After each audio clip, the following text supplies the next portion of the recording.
Take an example of Christ. Yesu ప్రభువును ఎగ్జాంపుల్గా తీసుకోవాలా.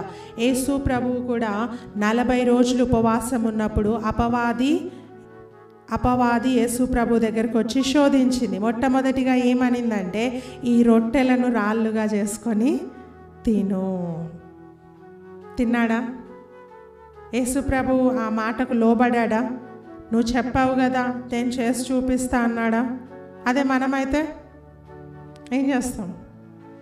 మనం పవర్ చూపించాలనుకుంటాం కదా, మనం ఏంటో చూపించాలా, నా పవర్ ఏంటో తెలవాలా అనుకుంటాం. బట్ నో, అపవాదికి లోబడొద్దని వాక్యం చెప్తా ఉంది. అందుకే యేసు ప్రభు అన్నాడు, దేవుని మాటతో కూడా మనిషి బ్రతుకుతాడు, రొట్టెతోనే కాదు. ఈ మాట ఎక్కడుంది అంటే దేవుని వాక్యంలో ఉంది. అంటే వాక్యం ఎక్కడుంది?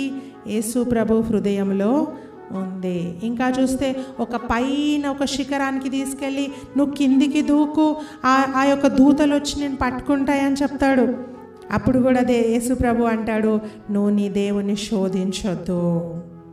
ఇంకా చూస్తే మళ్ళీ అంటాడు, నేను ఈ లోకంలో రాజ్యాలన్నీ నీకు ఇచ్చేస్తాను, నా కాళ్ళకు దండం పెట్టు అంటాడు. మొక్కాడా? యేసు ప్రభు మొక్కలే అని అన్నాడు.